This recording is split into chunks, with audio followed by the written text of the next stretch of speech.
Good afternoon, and welcome to Queering Supervision, How to Bring Your Authentic Self to the Supervision Space. I'm Dr. Gabrielle Orsi, Program Manager with the Northwest Mental Health Technology Transfer Center, and I'll be taking you through a few introductory slides before handing it off to our presenter, Leah Post. Please review the slide in case there's anything that you need to know about this webinar. Okay, without further ado, I'm going to move us along. Let's see. So first, we'd like to give a brief overview of our network. The Mental Health Technology Transfer Center Network is a national network supported by SAMHSA, the Substance Abuse and Mental Health Services Administration. Our network includes 10 regional centers and a network coordinating office. And there are also networks for addiction and prevention, ATTC and PTTC, that use a similar structure. So that might ring a bell for some folks.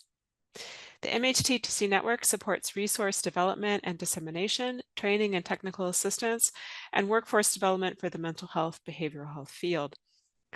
As circled in pink at the top left corner of the screen, our Northwest Mental Health Technology Transfer Center focuses specifically on HHS Region 10, the states of Idaho, Oregon, Washington, and Alaska. So now a little bit more about our Northwest MHTTC specifically.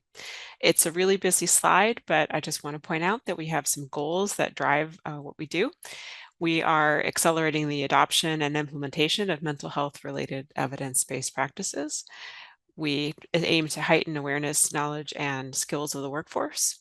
We hope to foster alliances and address training needs among diverse partners. And last but not least, we ensure the availability and delivery of free, publicly available training and technical assistance. So events like this webinar. While we focus on evidence-based practices for serious mental health issues such as psychosis, we do provide a variety of topics in our trainings, from integrated care to suicide prevention, diversity, equity issues, peer support, trauma-informed approaches, and more. And so we encourage you to take advantage of our free self-paced online e-courses, live events like this one, learning communities that are for our regional workforce, and more.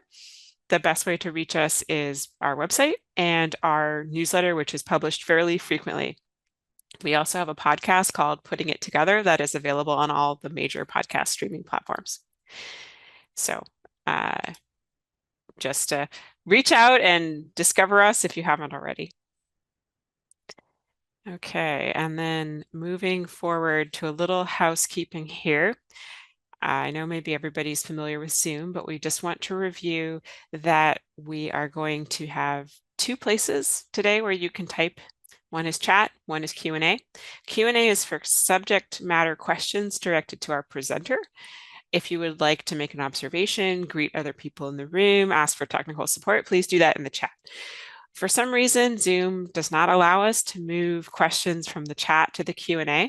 So if we notice that you put a question for our presenter in the chat, we'll ask you to type it again into the Q&A so we can keep track of it. The chat can get very busy and we can lose track of what's in there, and your question might get lost in the shuffle, which we don't want to have happen. So please do use the Q&A box, and we'll try to facilitate answering as many questions as we can at the end of the presentation. And feel free to put your observations and responses in the chat at any point and your questions in the Q&A at any point. But there's a difference between how we're using them. So thanks for bearing with me through that explanation. Okay, so standard disclaimer that we have to offer. SAMHSA is the grant funder that sponsors our work, but SAMHSA takes no official position on this content. And so that is the official disclaimer. This is just not representing an official statement from SAMHSA. Okay, I had mentioned how we do a variety of things and how you can connect with us. Here are some ways that you can connect with us. Our website, our newsletter, sign-up form, our email, and we are on the socials a little bit. Can't say that we are killing it on the socials, but we are on the socials.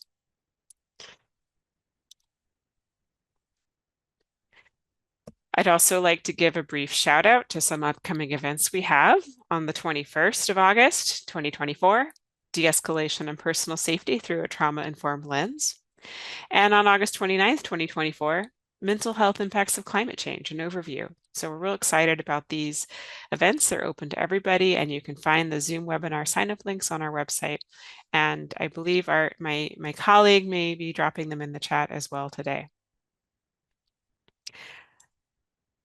Okay. I know everybody didn't come here to hear me talk, so I'm very pleased to present our today's presenter, Leah Post. She's a licensed clinical social worker, a Washington State approved clinical supervisor, and the founder of Perfectly Queer Counseling. Leah graduated from the University of Minnesota with both a master's in social work and public health, and spent their career providing support, education, and psychotherapy to folks ages 13 and above. Leah's focus is working with queer youth and adults, and they've built an all-queer practice of clinicians who bring lived experience and queer identities to their work. Leah, I'm just reading a little bio here, but please tell me what else you'd like to say about yourself. I'll just pass the mic, and I'll quit my screen share, and it will move on. Great, thank you so much.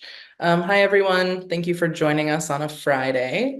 I know there was already a little bit of introduction, but we are going to be talking about supervision today, specifically queering supervision, and I'll give a definition of what I mean by that. I identify as a queer person, and I have found that bringing that to the therapy space and to the supervision space can be beneficial, can also be challenging. So I want to talk a little bit about that today. In addition to what has already been said, just a few more extra things about me. I am coming from the supervision lens from Washington State. So when I'm talking about possibly any like rules, regulations, know that those are coming from the state of Washington and may or may not be similar for whatever state you practice in. So it's really important to just keep that in mind. The other thing is that when I am talking about those things today, these are my opinions. This is how I approach supervision, and these are just things that I have found work for me. It is not a right or wrong way, it's just an approach. So in addition to the work that I've done, I identify as queer, cisgender, white. I'm from the Midwest, Minnesota specifically. I am a dog and cat mom, and some things I like to do in my free time. I am a knitter. I like to swim, and I really like dinosaurs. Don't ask me anything about them. I don't really know anything, except I think they're cool. But those are some of the things I enjoy doing when I'm not working. So I would love to get started. So this first slide is a quote from Julie Tilson. She has a great book called Queering Your Therapy Practice, and I'm going to be referencing that a lot today. So I'm just going to read this one. I'm not going to read all the slides, but this is just to give a framework of how I approach this work, and also kind of how this webinar is going to be approached today. So queering is an ever-emergent process of becoming, one that is flexible and fluid in response to context and in resistance to norms. When we queer something, we question and disrupt taken for granted practices, and we can imagine new possibilities. Queering something breaks rules, usually discursive and social rules, and sometimes legal ones, in order to liberate people who have been held hostage by what the rules require or prevent. So that's just to kind of set the stage a little bit. I am going to be referencing this book quite a bit today, but then I also have some other references, of course. But if anyone is interested in reading more about it, it's not a supervision specific book, but it is a fantastic book that has some great ideas. All right, so talking a little bit about our learning objectives. So I'm going to talk about what I see as the differences between quote unquote typical supervision and how I queer supervision, and how that looks.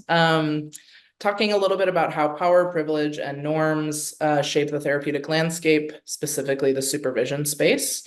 I'm going to present a kind of alternative idea of queer ethical guidelines and what those might look like, knowing what we know about queer community and how small it can be, what that means for possible overlap between clinician, therapy, or clinician, client, and also supervision or supervisee. We're going to talk a little bit about self-disclosure, and then of course I'm going to offer some additional materials. So that's a little overview of hopefully what you all will get out of this today. All right, so I do want to start by giving a little caveat and a little information about the word queer. So I want to recognize and identify that that is not a comfortable word for everyone.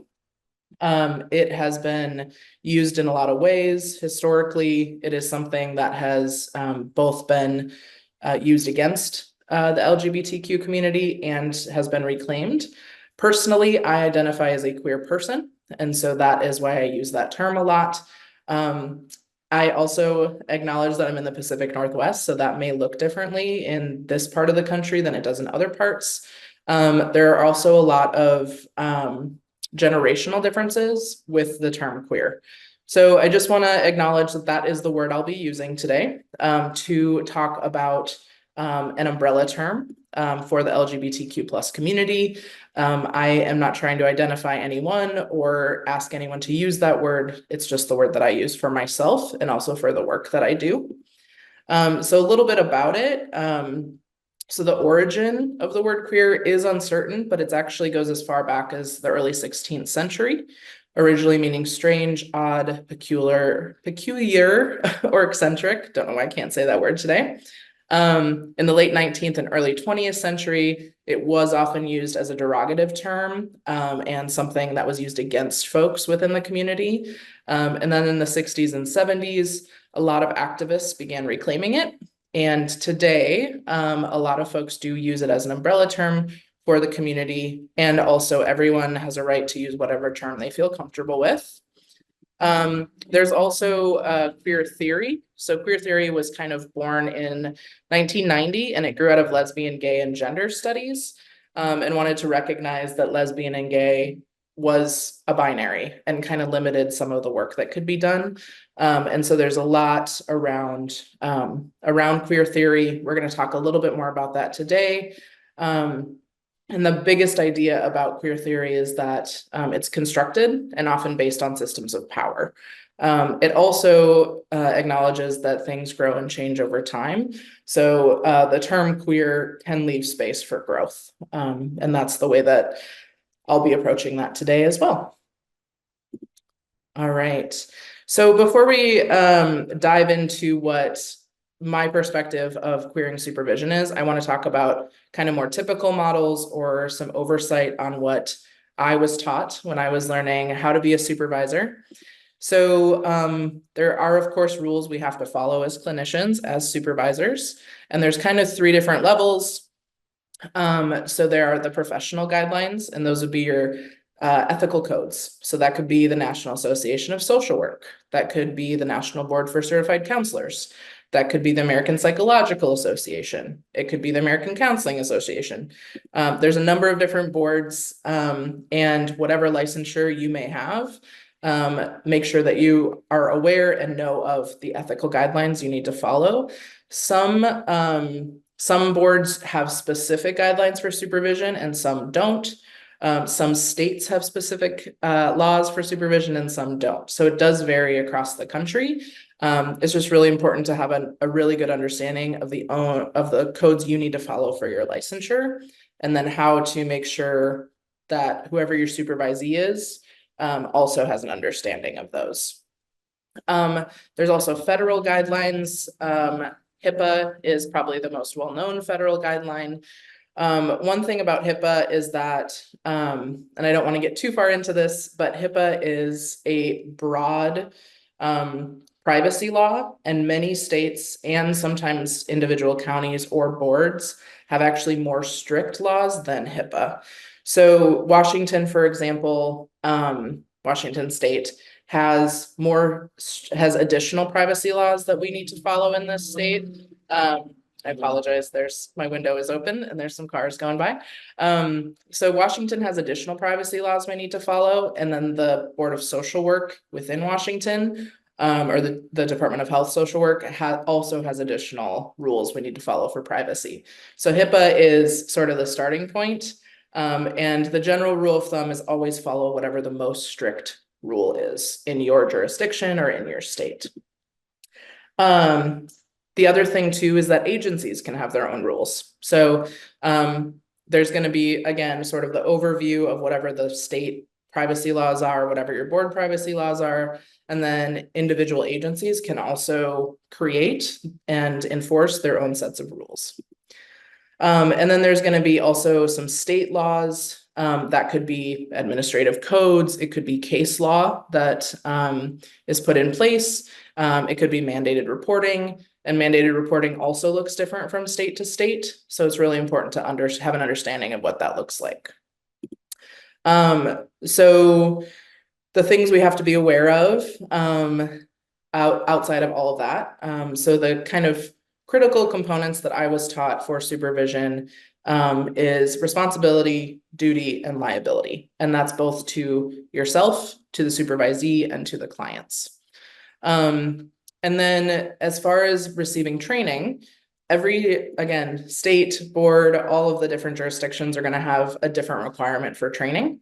In Washington State, there is just a 15 hours of training is one of the ways to become a supervisor.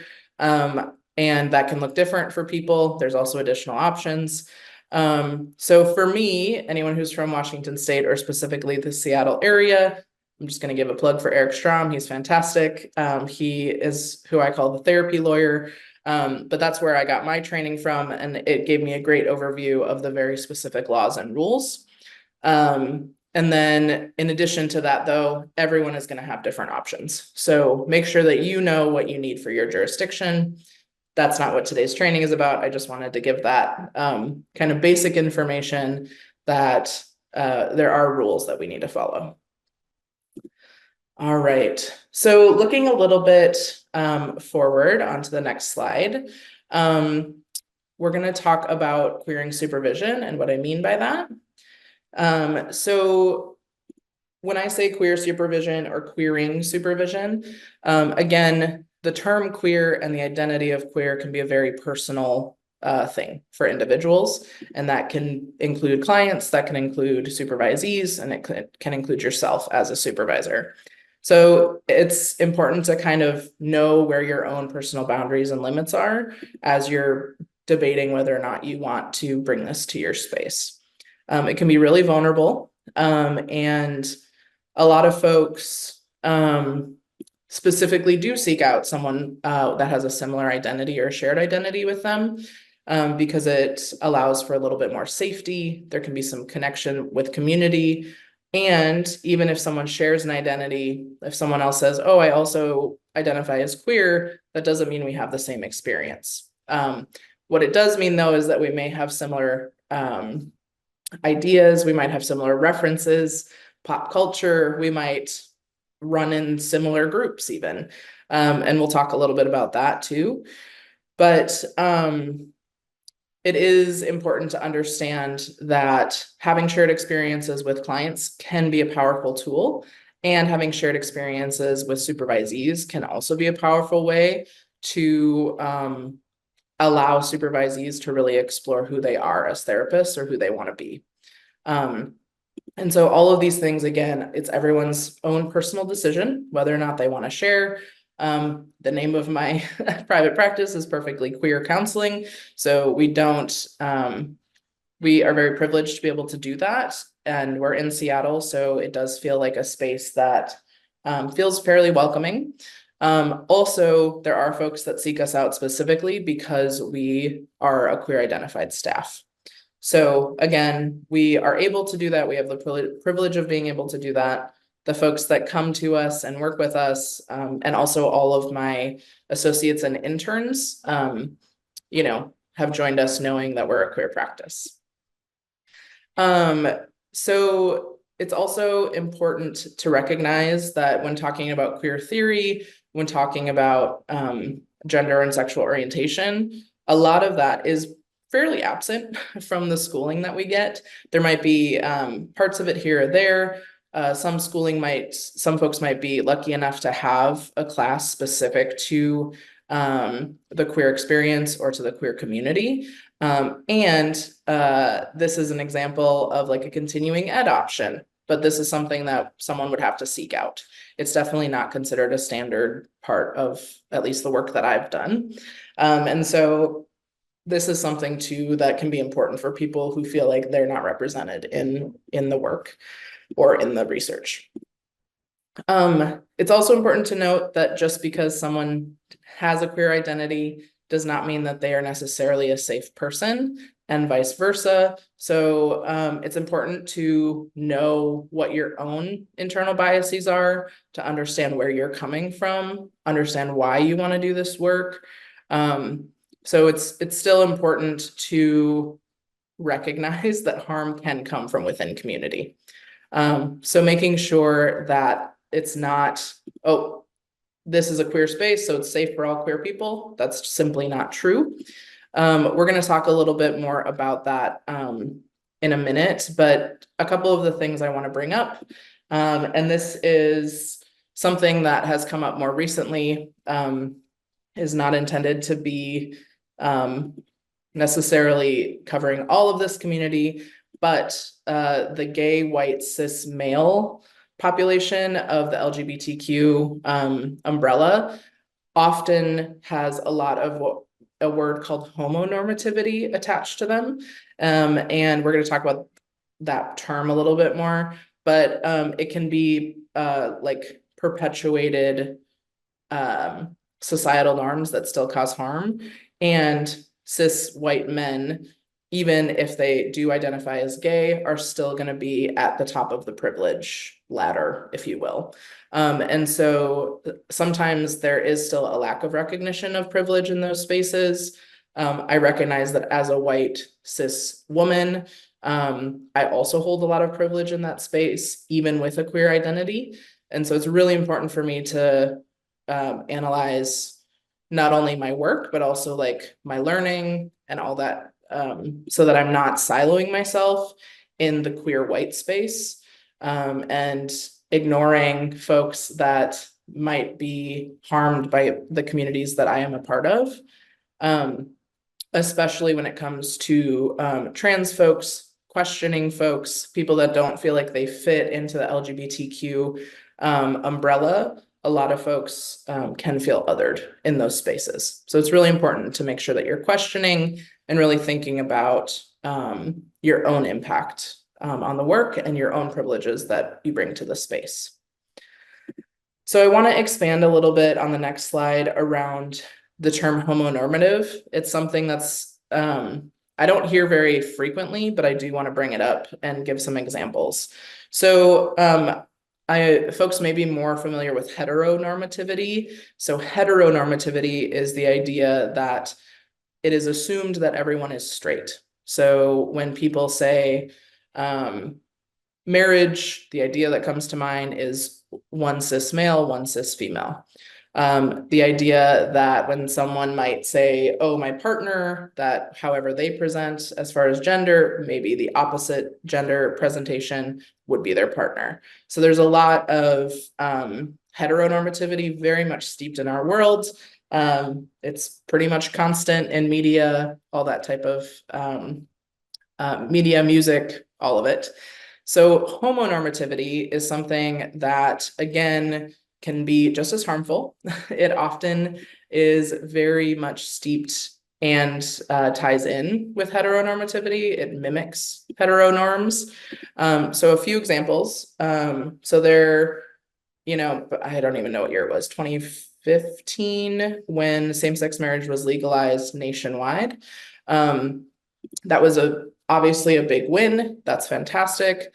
And the homonormative harm in that is that it focused again on the idea of mostly cisgender folks. And so, and also the benefits that come from marriage. And so a way to queer it or make it more accessible to more people would be working to eliminate governmental sanction of the structures at all so that benefits can be available to all people, regardless of legal marital status. Another very big example of this, and this has started to shift a little bit, but is still happening. So cisgender men playing trans women on TV or in movies. A pretty, I don't want to say easy, but I think it's easy. Granted, I'm not in the movie industry, but it would be to hire trans women to play trans women. So that's an example of homonormativity is, oh, look at this great actor, they can do it, and think about the ways in which that's not supporting folks within the community that are not cisgender. Another one would be focusing on a single issue, such as gay rights, as opposed to taking an intersectional approach. So while the term, I'm not against gay rights by any means, but how can you make sure that it's intersectional? How can you make sure that marginalized identities are being included in that work? And how can folks with power, so especially white, cisgender, queer, or gay people, how can they include, empower, advocate for folks who, like communities of color, trans communities, folks with disabilities? How can that become intersectional? So those are some of the ways and some of the examples of homonormativity and the ways in which we can shift to make sure that it's in an intersectional space. And the reason I bring this up, you might be asking, what does it have to do with supervision? A lot of this comes into play when supervisees bring client concerns and how to shift the thinking, challenge the thinking around how we're engaging with our supervisees and with our clients. All right, so a few more things around, I apologize for the abundance of text, but this is something that I think is really important to recognize because, again, as a cisgender white person, I admittedly in my past have had to learn the hard way that having the singular focus on one thing or one action item as far as social justice goes can cause harm for others. So there's a few other things that are pretty common. So it's something called homonationalism. These terms are just one way to describe this thing. So the idea is that the relationship between LGBT identities and nation states, where political processes are more accepting of LGBT folks, and paints non-Western nations as backward or intolerant, and considering how that can also cause harm to folks who are from those countries. Do those policies cause harm to people? Absolutely. And it doesn't mean that the Western world and in our political state that we're necessarily much better, even if, again, same-sex marriage is legalized. How does that help or protect trans individuals, intersex individuals, communities of color, non-binary people? Another one that unfortunately happens quite a bit and does come up a lot around pride is something called pinkwashing. So it's saying, it's basically using a LGBT positive frame of oh, of course I support the LGBT population to cover up or justify other oppressive actions. So again, the term LGBT, the T often stands for trans, and there are a lot of things going on that aren't accepting of trans individuals. Also, LGBT can be very erasing for, again, questioning folks, intersex folks, two-spirit individuals. The list can go on. And I don't want to exclude anyone. And I also want to acknowledge that, again, the singular focus can cover up harms. So just like heteronormativity, homonormativity were rules that were made up by society. Also, it sort of is a way to pit queer folks against each other and say, well, these are the best queer folks, or these are the ideal queer folks. And so Some other examples of this would be, again, organizing for gay marriage, but not for trans lives, hooking up with people of color, but not dating them because they might not be their type. Lesbians having to have an identity of butch or femme. And then again, heteronormative mimicking. So those are all things that can be very much steeped in our own ideas, beliefs, in the way that we provide supervision. So really examining the ways in which you are approaching not only supervision, but also the queer clients that your supervisees might be seeing. Now I want to move to some more exciting things. So I know that can be a little bit of a downer, but I do think it's important to recognize and acknowledge that there is a lot of work to do still. And I consider myself within that category of still continuing to do the work and needing to do the work. So bringing back to specifically supervision. So of course, we as individuals have all grown up, have all experienced very different things, regardless of identity and because of identity. So all of those things are very intersectional.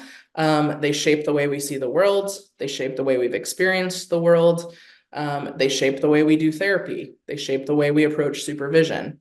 They even shape the way that we went through school or the school that we chose to get our education at. So it's really important to take a moment, if you haven't yet, and many of us have, and the work is ongoing, to really examine how you grew up. So, for example, myself, I grew up in the Midwest. I was raised by a single parent, a single mom, who worked all the time. I was the first dropped off at daycare, the last picked up. I'm the oldest child. I am someone who very much grew up not really hearing about politics that I remember. And then my actual entrance into all of this work, therapy was never on my mind. I actually taught sex ed for a long time, and sexual health education was very much my thing. And I was very much guilty of pigeonholing myself in sexual health for everyone and not really considering the intersectionalities of that. And so that's a lot of work that I've had to do. And through that work, through everything I've done, it's something that I'm continuing to learn, but also understanding how all of these pieces come together. And as I got into management, not as a clinical supervisor, but just in like general management and nonprofits, started learning the ways in which people need to be heard and valued and understood in a supervision space. And so it's just been shaped over time for myself. So that's my story. And I imagine that all of your stories are very different. I do see a hand raised, so we don't have the ability to unmute folks, but if you want to pop it in the Q&A, I'd be happy to answer whatever question you might have. Intersectionality is not optional. Because it impacts all of us. It impacts us in ways that we may or may not be aware of. We are all impacted by systems of power. Sometimes we are allowed privilege by those systems of power, and sometimes we are oppressed by those systems of power. And everyone has intersecting ways in which that happens. That's also included in the supervision space. So in the supervision space, you as the supervisor automatically hold a position of power. The supervisee holds a different position of power in relation to their clients. And so acknowledging, addressing, recognizing the impact of that is really important. Some of the questions to ask yourself too is thinking about like what systems of power hold you up. So in my case, I am, again, a cisgender white woman. And so that is a system of power that does hold me up, that allows me a lot of privilege. A system of power that can be more oppressive to me is that being a woman, there are systems in place like toxic masculinity, patriarchal values that also have some oppression for me. And then as a queer individual, there are other systems of oppression in place. So thinking about your own systems, how they interact. And so the other thing too, in thinking about the lens in which we approach things, so when I'm chatting with my friends or when we're talking about what we want to do on the weekend and we say, let's go see a soccer game, to us, we don't have to say women's soccer, that's assumed. Now, in many spaces, that might not be true because the general, and I'm very much generalizing here, when someone says professional soccer, they might automatically think men's. If you've ever looked at the names of all the professional sports organizations, if it's not like it's not called the National Men's Football League, it's just called the National Football League.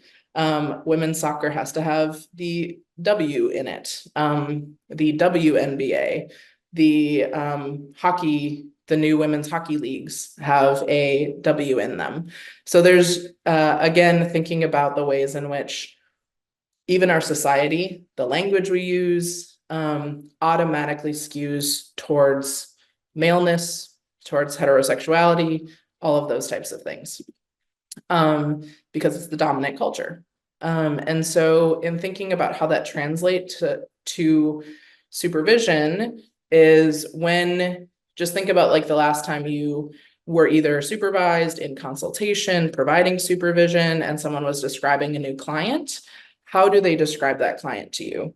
If it is a male, straight, white, Christian client, do they give any of those identifiers? Or do they only identify when it's none of those? So would they say, oh, I have a client who's 35 and is struggling at work? What comes to mind when you hear that without any of the identifiers? And if that is male, straight, white, possibly Christian, especially in the United States, that's a way to engage in, oh, that's where my brain goes. So what does that mean for the way that I'm interacting with this client? And then also when we comment on any of those identifying characteristics, how does that change our perspective for how we're working with that person? So again, all things to think about. The other thing is, so the term intersectionality was actually created by a Black woman in 1989, Kimberly Crenshaw. She is, I believe, still teaching somewhere on the East Coast. But she sort of came up with the idea of intersectionality as a way to really describe the systems of power. And then that is something, a lens to approach all of this queer work by. So when thinking about the therapeutic interventions that we might use or recommend to a supervisee, I really, really like to, one of the things I like to do is I look up who were those studies done by and for. So if we're talking about CBT, for example, which is a very, very common, very well-known, probably very well researched, where are all the studies? And I don't have this offhand, but thinking about the studies that have been done on communities of color, for queer communities of color, for differently abled folks, for folks who might not identify with any religion, with Christianity, with whatever the dominant religion is, maybe different family structures. So thinking about when someone, a supervisee, might come to you and say, what intervention do you feel might be best? Really ask yourself, okay, who was this intervention made by and for? Is it appropriate for a person that holds these intersecting identities? If not, how can it be modified? All those types of things. So these are all ways to think about challenging therapeutic models. I'm not saying any are negative or bad. They all, of course, have value. The folks that created them have done immense work, and they may not be created for the folks you're working with. So really thinking about that and what that means. So I put bust the binary here. So therapy is not black and white. Supervision is not black and white. There are so many nuances, so many ways in which everything we do and say, how we teach, how we engage with our supervisees, it's it's always like, it depends. I don't know how many times you've said that, but I say that constantly. When questions come to me, when supervisees and I are chatting, really talking about, oh, well, it depends. Let's talk a little bit more about what that is. It's very rare, I would say, that there's just like a straight, here's the answer, moving on. Especially in the therapeutic landscape, there are so many different ways in which things can be approached. And so really making sure to be mindful, thinking about all these different systems. Yes, it's a lot of work, and it can also really shape the way that you are a supervisor or the way your supervisees experience you. My last little note, and I'm not going to get too much into this, but don't forget to talk about sex, sexual health, sexual identities with folks. Gender orientation, sexual orientation, gender identity, gender presentation are not the same things. So really engaging with clients and confronting your own maybe internal biases or thoughts about sexual health or sexual education, sexuality, sexual practice, ways in which clients may not have, like they may have an asexual identity or an agender identity. So really making sure to think about that. And also, there's a lot of biases, a lot of purity culture in America around sex. I have clients who I've seen for years, and just now they're like, oh, I didn't think I could talk to you about sex. I don't know why. You never know what folks think or feel about sex lives, about sexual activities. And so in any space, not just a queer space, but that can be an important part of people's lives, or it can be a big source of challenge. I have a few asexual clients that really struggle with the really hypersexualized culture and nature of the world we live in, specifically in movies. And so thinking about all of that, and also how sex is often framed from a heterosexual lens. And what is sex? How do we identify it? I could have a whole presentation on that, but I just wanted to make sure to at least say it, to remind folks to engage in those types of questions with their supervisees and with their clients. All right, so talking about self-disclosure is a big part of supervision. It can also be a big part of the therapy space. As a queer supervisor, my identity is on my website, also in the name of my practice. So that part is something that I have not only the privilege, but I have also chosen to put out into the world. So that's something that, again, is something I have the ability to do. Thankfully, very gratefully so far, I have not been in unsafe spaces around my queer identity as a therapist. Not to say it couldn't happen in the future, but regardless of identity, you're a human. Be a human in supervision, be a human in therapy. It's important to not have rigidity in the ways of, and I'm going to talk about this more too, but the rigid space in which we often approach supervision or even therapy can either feel inauthentic, or it can feel less personable for folks. So especially in queer spaces, I'm going to speak specifically to where I am in Seattle. Seattle's a big city. There's like over 2.5 million people that live here, and the queer space is small. The queer community is small. A lot of things overlap. A lot of people know each other, especially within my age range.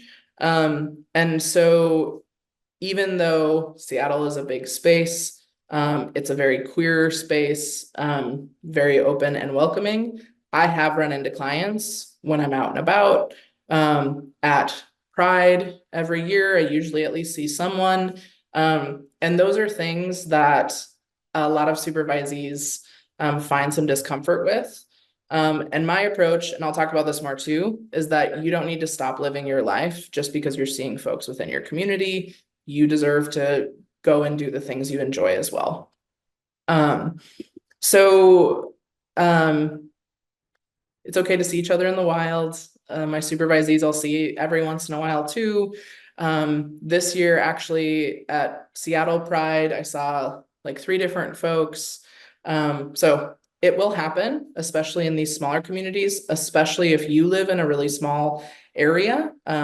You may see folks at the grocery store, you might see folks at the dentist's office, who knows where. And so acknowledging that that is something that will happen most likely. And there are a lot of ways to approach it. I'm going to talk about the ways I approach it with my supervisees and with myself as a therapist. So, the like ethical guidelines that I kind of laid out in the first slide, that whatever board you follow, I'm a social worker, so I follow NASW guidelines. Again, ethics are important, and it's important to question them as well. Who were they created by? Who were they created for? Who is the authority to create them? Also, remembering that they do change. So the guidelines 20 years ago weren't as intersectional. They may not have even identified, I don't have this information off the top of my head, but they have become more intersectional. They acknowledge that there are spaces, especially with smaller communities. If you're a queer person of color, your community would be even smaller. No, And there is I think definitely. Leah's frozen unless I'm the one who's having issues right now. Uh-oh. I can hear you, Peyton. Oh, okay, you're back. I think there might I have been I I can also hear and see Leah, so it might have been me. Sorry for that interrupting. that's okay. Usually I'm the one saying I'm the problem, it's me. That's But okay. I'm glad. I'm glad you checked glad. Peyton. We wouldn't want to miss any of this valuable information. So, Leah, would you mind backing up a smidge just to Sure. make sure we have everything that you were trying to say? Yeah, I can kind of give another overview of this slide.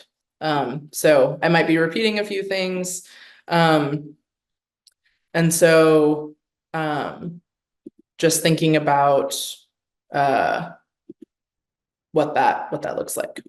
Okay, so again, self-disclosure as a queer person or as a queer supervisor, you may see folks in the wild, you may see folks in community. That could be supervisees, it could be clients. A lot of especially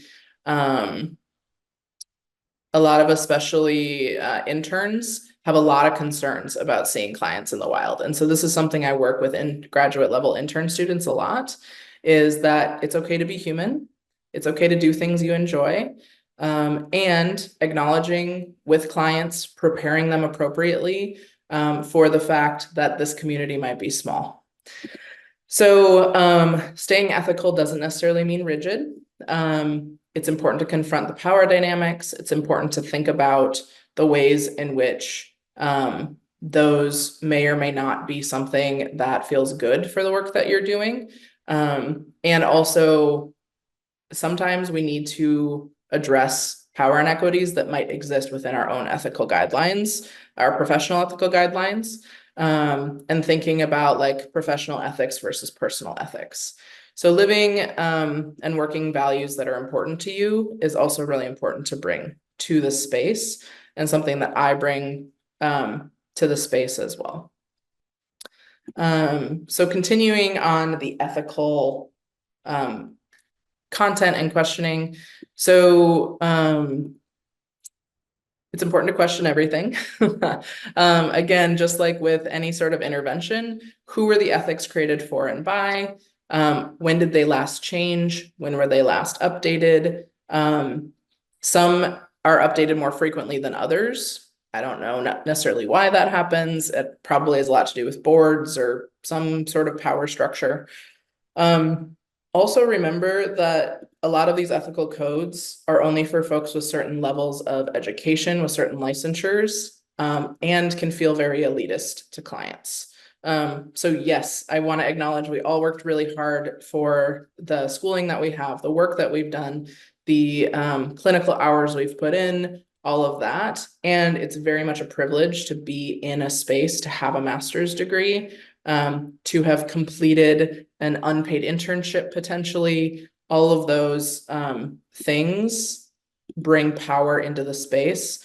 not only for clients, but also for supervisees. Because supervisors, at least in Washington State, you have to have been licensed for at least 2 years, which means that, in theory, maybe you have to have been independently licensed for 2 years. So in Washington, 2 to 3 years as an associate, another 2 years as a supervisor. That means that, and I'm not saying it's a bad or a negative thing, but there's so many things that that means. All of the experience also comes with privilege. So just acknowledging that the ethical guidelines that we may have to follow sometimes may not be in the best interest of our clients. And in the supervision space, especially when people are feeling like, this might not feel the best, knowing that I either have to do this, specifically around like mandated reporting. It's okay to talk about that, and it's okay to address that and the ways in which it might not be serving the client best, and how the supervisee is handling that. So, thinking about supervision and the way that I approach it, I bring my own personal ethics to my supervision space as well. So mandated reporting is not necessarily my favorite. I acknowledge that it can have a place. It can also cause a lot of harm. It can cause a lot of stress for folks. The criminal justice system, mandated therapy. Anytime someone is involuntarily committed, all of these things, which may be part of our work, which may be part of the things our supervisees are working with, they are all systems that absolutely can benefit and absolutely can cause harm. So again, it's really important to examine your own thoughts around supervision, your own biases around supervision, the ways in which you want to present yourself as a supervisor, also the way you present yourself as a therapist. So a lot of these also have to do with the systems we work in. So all of that to say, just, it's okay to question things. It's okay to take a moment and be like, yes, I am a mandated reporter. Yes, this is something that according to my codes are reportable. And how is this system impacting the person I'm working with? How does this process impact my supervisee and who they want to be as a clinician? All things to consider. All right, so I kind of briefly mentioned it. So for the next slide, we're going to talk a little bit about the dual relationship, which in many ethical codes is given a negative term. So dual relationship prevention is often like really applauded. Someone who keeps their personal and professional life completely separate is often seen as like the gold standard, and that may not always be possible depending on where you live, depending on the population you serve. You're a person that most likely goes to a grocery store or may go for walks in the park. You might have a dog that goes to a dog park or goes to doggy daycare. Maybe a client has the same doggy daycare. There are so many ways in which our lives could overlap with someone, and the sort of like, oh my gosh, I saw a client in the wild, I can never go back to that grocery store. That can be a really challenging idea and a really challenging sort of model around like power and privilege. Because it is a really privileged space to be like, oh, I've never seen a client, I never will. They told me they go to this QFC, so I'm never going to go to that grocery store again. Fantastic if that's available to you. Know that that's not always possible, and also may not be easy for someone who wants to go to that grocery store. So there's an idea that has been presented in a couple different ways, but the dual relationship versus multiple relationship. So dual relationship, again, often seen as a negative in a lot of the ethical codes, can also sometimes have a threat of disciplinary action. I do not and never will advocate for exploitative relationships with clients or with supervisees. That's not what I mean when I say dual relationship. I'm not saying multiple relationship means that we should be friends with our clients, or necessarily with our supervisees. But what it can mean is that because maybe you serve a more niche population, that you are most likely or in a space where you could see those clients in public. Something that unfortunately happens is that queer communities specifically, or communities of color, communities of certain religious backgrounds, can sometimes be the target from other therapists saying, oh, by advertising yourself as a queer therapist, you're setting yourself up to potentially have a dual relationship with someone. I really want to challenge that. I think that that also, like, while I understand where it comes from, to me feels like it's coming from a really great place of power and privilege to say your identity means that you're going to see someone you work with, so don't talk about your identity. That doesn't feel super great. But also remember that don't let the fear of seeing a client keep you locked in your house or driving 20 miles away to go to a grocery store. It's just really important to think about it. And then the other thing is that exploitation in a dual relationship, because of the like negativity around that dual relationship idea, they're often conflated. And maybe you are on a softball league. So for example, I play on like a queer softball league in Seattle. There's like over 400 people on that league. And one of my intern's clients plays on a different team. And I don't even think they know who I am, but I know who they are. It didn't stop me from playing softball. It didn't stop the client from playing softball. It was not something that I didn't like walk up to them and say like, hey, client of my supervisee. But that's an example of it's okay to have shared interests with clients and shared identity spaces, because sometimes they're really limited. Even in Seattle, where there are a lot of options, there is one bar that's specifically for lesbian women. And so if you go to the Wild Rose in Capitol Hill, there's a good chance you'll see someone you know. And that's just how it is, even in a giant city of 2.5 million people. Also, don't forget that ethics change, guidelines change. So really examining as a supervisor and a supervisee, what it means to possibly be in space with folks. And that's something that you need to decide for yourself. I'm just talking about the way that I approach it. All right, so the next slide, it's very text heavy, so I want to acknowledge that. And here are some of the ethical guidelines around multiple relationships that have been proposed by folks specifically in smaller communities. So this was written by actually some Canadian therapists, specifically talking about the LGBT community. So I'm not going to go through every single bullet point, but some of the things that are important when acknowledging that you might be in similar spaces to a supervisee, when your supervisee might be in similar spaces to their own clients, is to go through some of these things. So it's important to acknowledge that it could happen. Say, hey, I heard you say that you're on a softball team. I don't know which one that is. I also am on a softball team. I just want to put that out there. Really talking about if we see each other. Every year around mid-June, I start to have, hey, it's Seattle Pride conversations Seattle Pride coming up.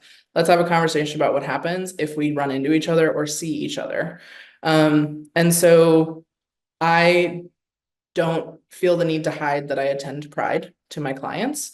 That's my own personal decision. And when I have those conversations also with my supervisees who are like, what happens if I see one of my clients? Or I had a supervisee this past year who's also a drag performer. And they were like, what happens if one of my clients sees me performing? And the biggest thing I had to say was, what's your comfort level? Where are you at? What do you need in order to feel confident, comfortable, and also that your life isn't necessarily impacted by the fact that you're providing therapeutic services to the queer community. So if you know that there might be a space you might see a client, talk about it with them, encourage your supervisees to talk about it with them. It's okay to create written documented guidelines around that. In fact, that's even encouraged, especially if you want to avoid any potential liability, just writing it down, like thinking with your supervisee, really talking through their own comfort levels as well before they talk to the client so that they feel confident going into that conversation. So also, it's okay to maybe check in a little bit more or encourage your supervisee to check in with you after they have that conversation, so that they feel empowered and safe and good and confident in the work that they're doing. Again, I don't want to go over every bullet point. They are going to share the slides, but I wanted to bring these. All right, so we're getting down. We only have a few slides left, but I do want to talk about the DSM. And diagnosing. So I'm just gonna say it. I'm not the biggest fan of the DSM. I think that it can be really problematic in a lot of ways. I also recognize that it is the tool that we have, especially in the United States, in order to get people's insurance to cover their care. It can also be a tool that empowers people. Some clients are happy and glad to know that whatever they're experiencing has a term to it. Some folks don't feel that way. In supervision, I also say this to my supervisees, and I say it as a personal thing. I'm not saying it to like sway how they feel. I just want folks to know that like the DSM is our tool and there's a lot of problems. So I just want to do a quick rundown. I'm not sure how familiar folks are with the history of it. These were things I didn't learn in school, but so the DSM-1 was actually in 1952. That was the first time that it was written in the United States. Prior to that, the only kind of guidance we had was the ICD, or the International Classification of Diseases, and they did not include mental health until 1948, I believe. The ICD, the International Classification of Diseases, has actually been around since 1893. But again, mental health wasn't included until the 40s. The DSM is written by and for American Western medicine. So it's written like from American viewpoints, how we view mental illness. What that typically means is also white, Western, Christian, heterosexual ways of viewing that. Also, the DSM process has varied throughout the years. So there was a lot of criticism around the DSM-5 because it wasn't as open of a process as it had been previously. A lot of the notes weren't shared, a lot of the processes weren't shared, so a lot of folks had problems with that. In contrast, the ICD is currently on its 11th version, and that is a nation or an international publication that allows for the public to submit. So folks can submit their own ideas or thoughts.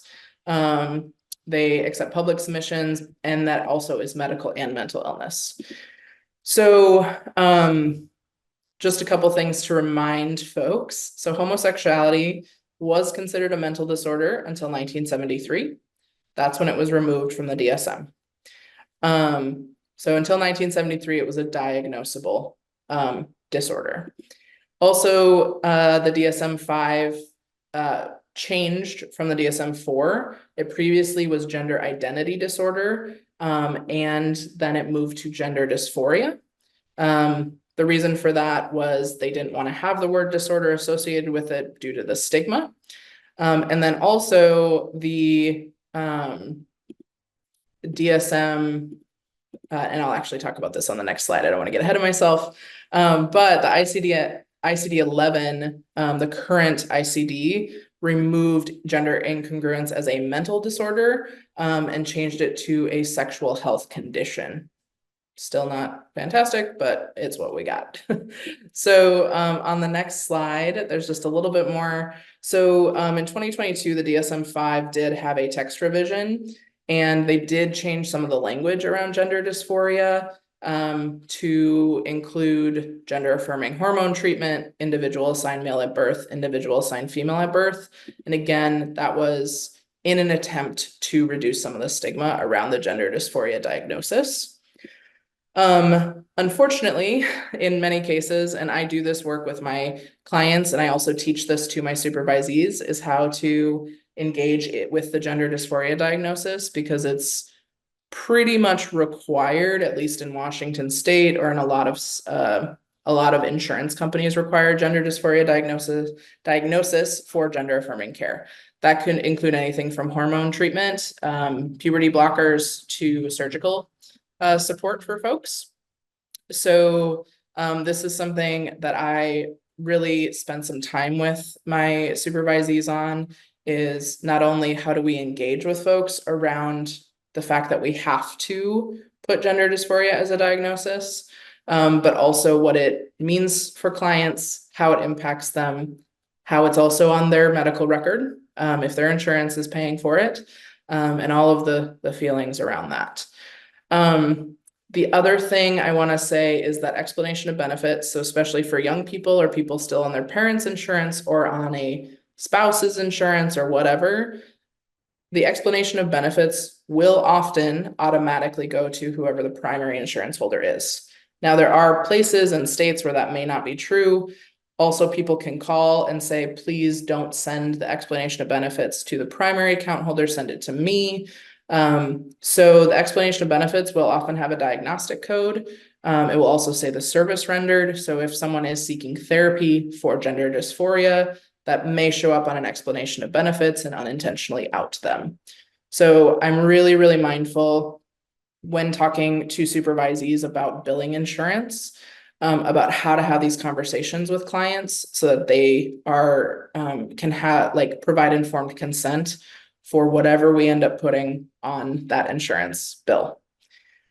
The other thing is I really want clients to feel in control of the diagnosis they receive. And so when I'm talking to supervisees about diagnosing, it's challenging because graduate interns can't bill insurance. And I don't want them to walk into post-grad, their first job, and have to bill insurance and never had experience.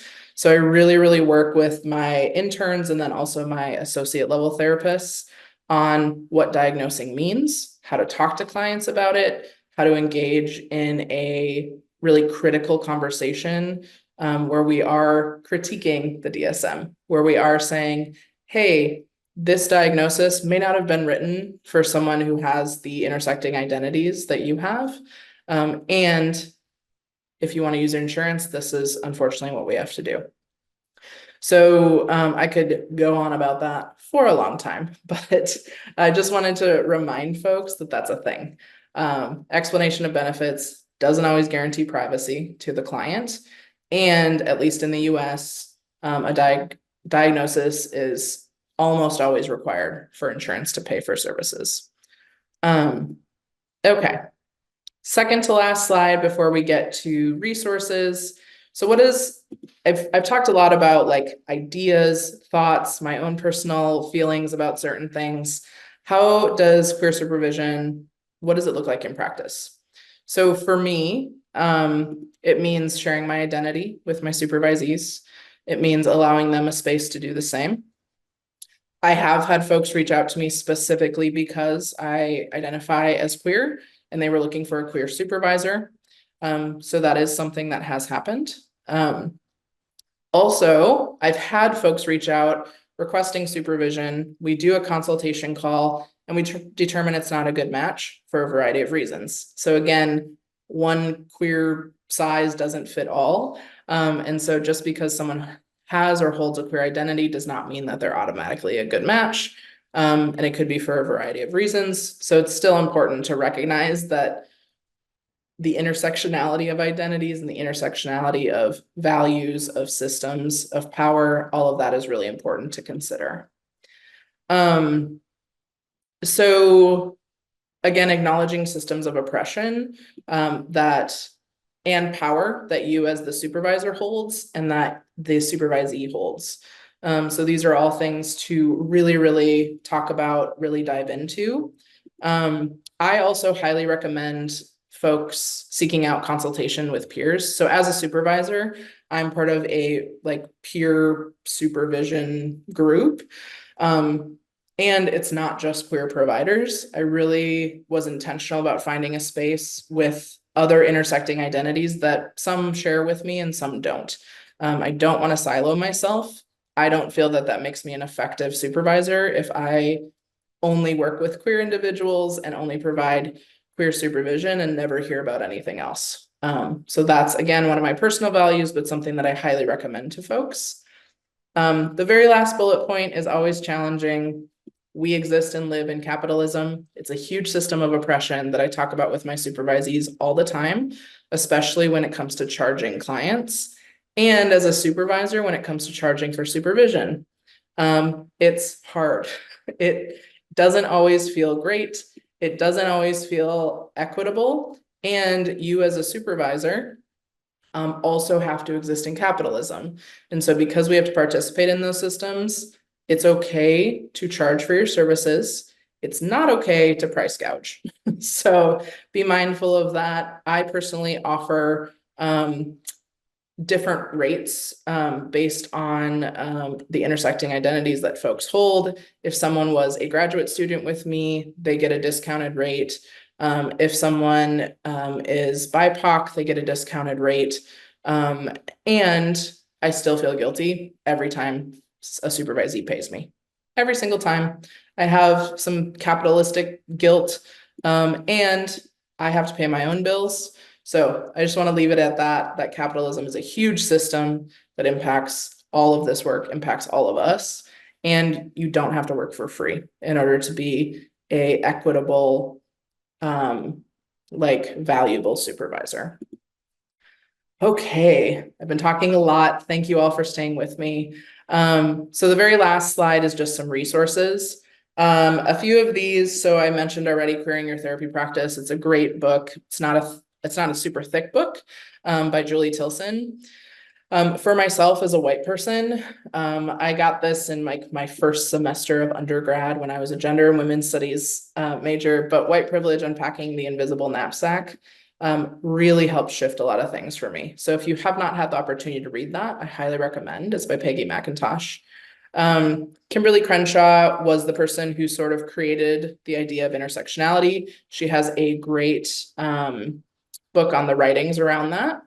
I put Foucault on here. If anyone's read Foucault, or if you haven't read Foucault, it's dense. I apologize in advance. And it really, really talks about systems of power. But I just want to forewarn you, it's dense. Gender Trouble by Judith Butler is sort of one of the big kind of like queer works as well. And then I did want to put in here what I looked at when it comes to the multiple relationships versus dual relationships. The article that was written by the Canadian Journal of Counseling and Psychotherapy. So that is in there as well. Whew, that was a lot of talking. Thank you all who are still here with me. I didn't see any Q&A come up, and please feel free to put questions in. I am happy. We still have some time left. We have about 15 to 18 minutes or so. And so I am here to answer any thoughts or questions you might have.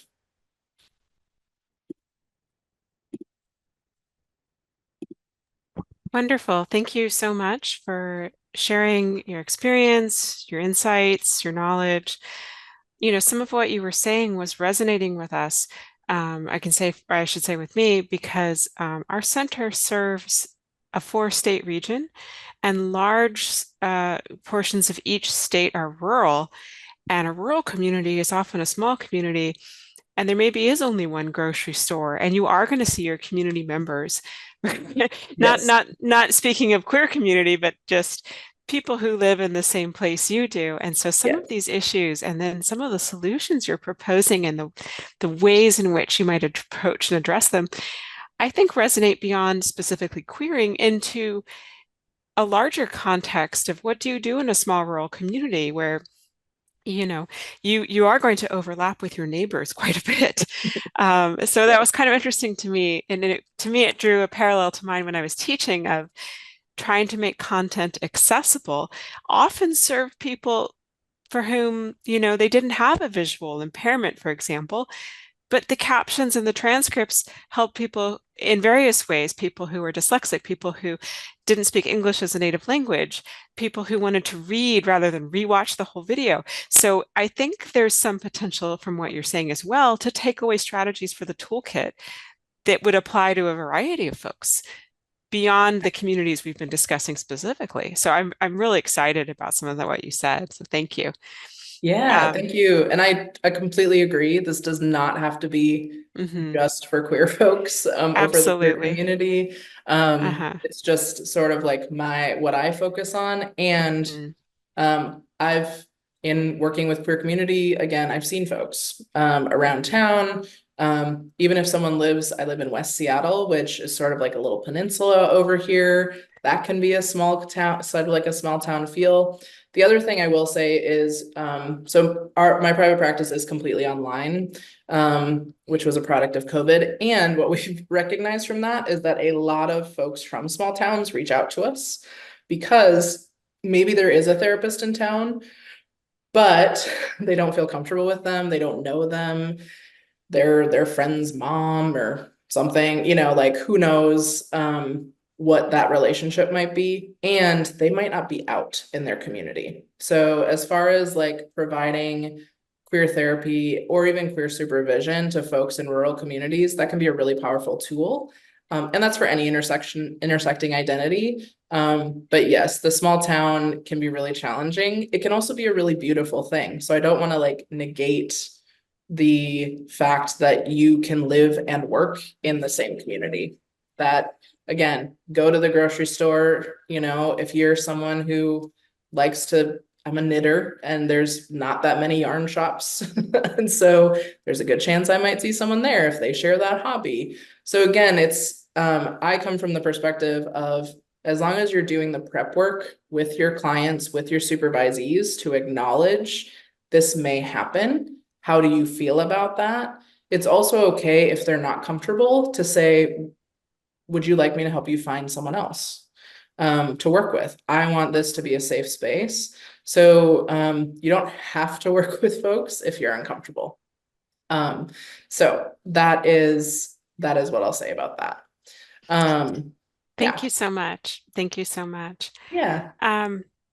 Perhaps not directly as tied to what you've said so far, but we are offering a very similar event, which I see my colleague has mentioned in the chat. It's a learning community. You are the facilitator, and it's open to folks in the region we serve specifically. We just have limited seats, so we restrict it by where you are geographically, which is unusual for us. So I apologize in advance if someone is dying to be in that learning community and was denied a seat. But we did receive questions about the learning community content, which I think some of them may be relevant to what you covered today. So I'm going to just, if I may, pose some of these questions. Again, they're not coming from me. They're coming from folks who are interested in a learning community with Leah. One of the questions is, and this is maybe a tough one, I'm sending your way. So if you don't want to answer it, just say pass and we'll move on to another one. Discussing more being a queer supervisor or manager in a system steeped in heteronormativity. Yeah. I wish I knew more about the context of that one, but that's all I got. Yeah. And so that is definitely a challenge. It's something that you may not even think about until it happens. So what I will say about that, and again, every context is different, but in a lot of the work that I've done, because heteronormativity is the norm, it is the dominant culture, it is the dominant, most ideas for folks are heteronormative. And depending on how a person presents, so sometimes folks are like, oh, you don't look queer, or, oh, I wouldn't have guessed, or whatever. And then I have friends or even my own partner who has a different type of presentation, and that puts them in a different space when they walk into a room. And so if you are someone who is not out, who maybe presents as straight or presents as, I don't know, non-committal to any sort of identity, and then you aren't sure if you want to be out, you don't have to. It's okay to feel that safety can be a priority for you. It's also okay to, I don't want to guarantee, but I feel very strongly that most likely there are other queer folks where you work.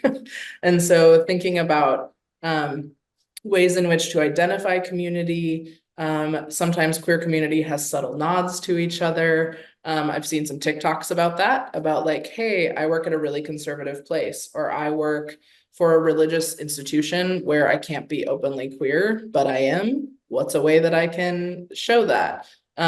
Some people have like a little button on their name tag, or they'll have like, not necessarily a rainbow, but like, I don't know, maybe like a queer saying or something that feels like a way, like if you know, type of thing.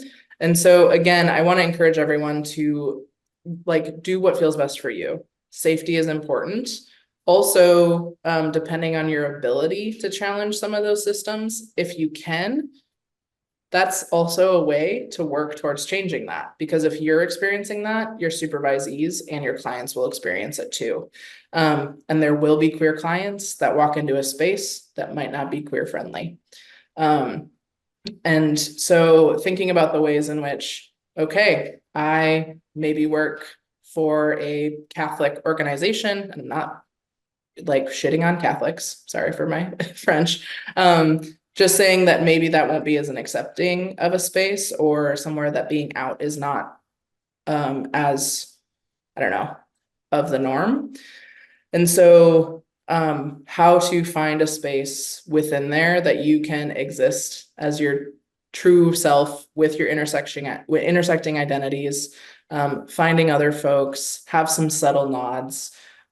Also know that yes, we work in capitalism, and if it feels unsafe, it's okay to seek other opportunities as well. So I don't know if that answered the question. It's really hard without a specific context, but like do Well, what feels right mhm. for you. Yeah, thank you for attempting. Yes, Yeah. I think the context would matter because of course we're Yes. talking about power differentials here. We're talking about Yes. intersectional identities. Mhm. Um, Clearly, we don't come out once and are done with it. We have to come out or not come out at various points in our lives, and it's not mandatory No. that that you come out at every possible junction Yes. where it is relevant. And I know for my part, you can do subtle pushes against heteronormativity. Language on forms, Mhm. is it necessary to ask for biological sex? Not Right. not always, Not always. and I apologize if the phrase biological sex is unclear or incorrect to some, rings false. But you know what I mean. There's a male female box on a lot Right. of forms. Yes. Also, using gender neutral language. Mm-hmm. Why say husband when you can say spouse? Mm-hmm. Stuff like that, and trying to advocate in a small way for creating a more fair and uh, perhaps less heteronormative space within the scope of one's own potential to act, Yeah. right? And again, we're hitting on that power differential, that power Yes. balance. Somebody who's an intern, new to the field, may not have much scope to act beyond building relationships with the supervisor, with peers, etc. So, Right. um, Absolutely. so that's that was a thank you for expounding some more on that question. Yeah. I want to end Thank on a you. kind of more upbeat note, Sure. a strengths-based approach, Absolutely. if you will. Yes. We also received a question concerning your learning community again, so this isn't coming from me, it's coming from somebody out there in the workforce about queer mentorship and just a queer or LGBTQIA plus 2A identity as a strength for career advancement Yeah. and visibility. So Mhm. let's end on that. I think we're going to run out of time otherwise. Yeah, absolutely. It's a great question. So again, acknowledging all the powers and privileges that come with that.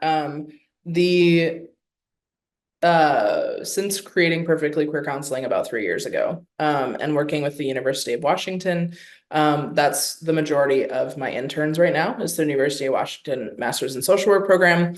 The number of folks that said, I didn't know something like this could exist, is a really powerful thing to hear.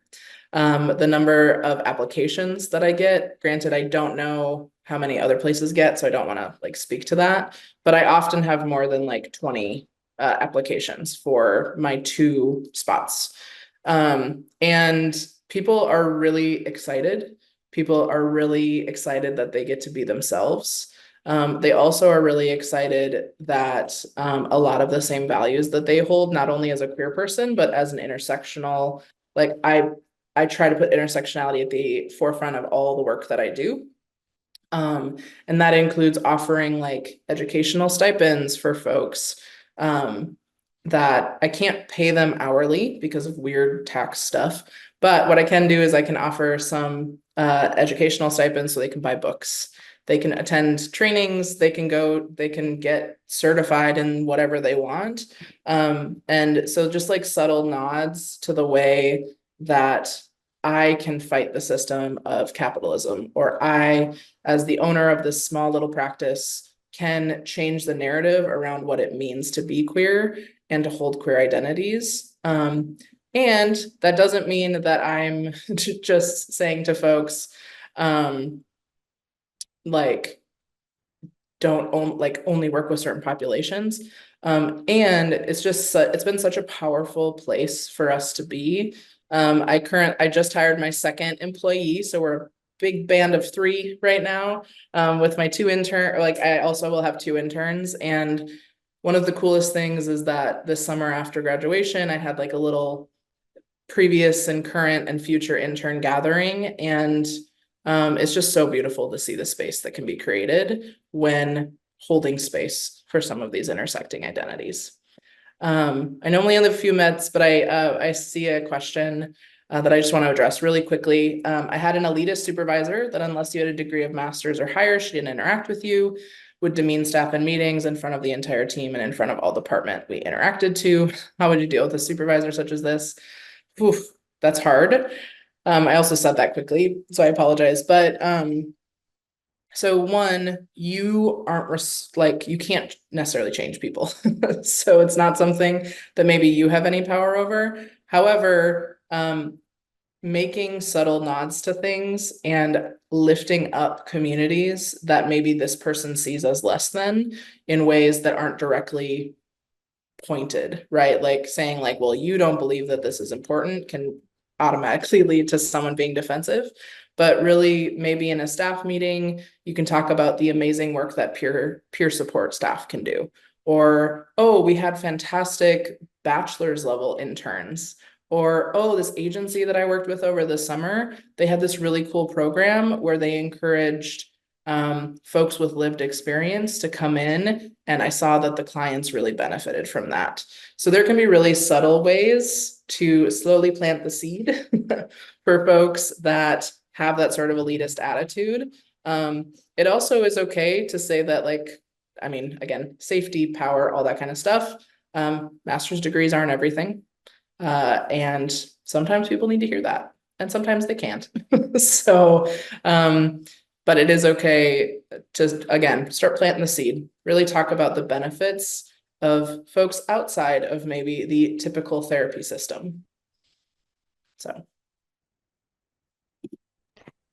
Thank you for squeezing in one final answer. Much appreciated. Yeah. And I think our participant appreciates that as well. It does sound like a very difficult situation, and they have Yes. my sympathy. And certainly it ties back to our theme of queering, where you Yes. take a stance that is aware of multiple kinds of identities and possibilities in this extremely diverse world in which we live in. So thank you very, very much again for another fabulous presentation, Leah. Thank you to everybody in our audience who was able to participate today. I know Friday afternoon is sometimes a tough time. Thank you so much to my supporting colleague, Peyton, who's been handling chat. Please do take our evaluation survey, check out our training calendar. Join us again, won't you? Thank you, everyone. Thank you, everybody. We look forward to connecting with you at another point.